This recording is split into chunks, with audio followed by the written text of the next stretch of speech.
জয় গুরু।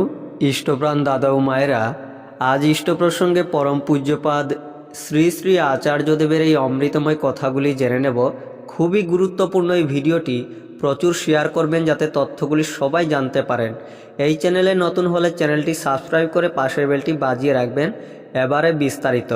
সেদিন সমান তালে চলছে প্রণাম নিবেদনের পর্ব। বহু মানুষ নানা প্রান্ত থেকে এসেছেন তাদের বিভিন্ন সমস্যা নিয়ে। পূজ্যপাদ আচার্যদেব নানা পারিবারিক ব্যক্তিগত সমস্যার কথা শুনছেন একে একে। এরই মধ্যে ঝাড়খণ্ড সরকারের এক পদস্থ আধিকারিক এসে প্রণাম নিবেদন করলেন। প্রতি নমস্কারে আচার্যদেব তাঁর কুশল বার্তা নিলেন।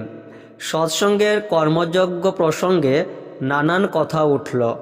নানাবিধ কথার মাঝে সমসাময়িক রাজনৈতিক বাতাবরণে চিত্ত বিক্ষিপ্ত হওয়ার প্রসঙ্গ উঠল।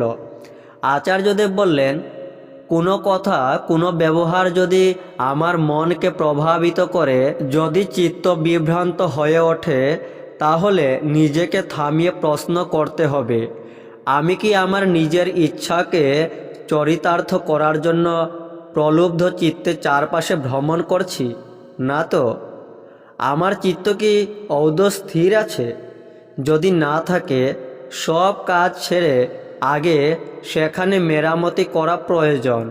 ঠাকুর বলেছেন, আমাদের চিত্ত ভ্রমণের পিছনে দুটো জিনিস আছে, একটা হলো মন আর একটা মুখ। মন এক চায় আর মুখ অন্য আরও এক কথা বলে।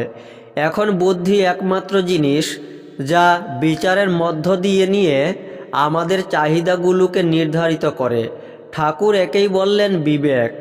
মনের কথা নয়, সব সময় প্রয়োজন বিবেকের কথা শোনা। বিনা বিচারে শুধু মনের কথা শুনে কিছু করলে তার পরিণতি ভ্রমের মধ্যে আমাদের ফেলতে পারে।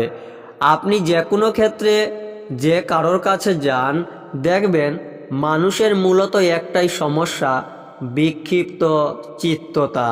জয় গুরু।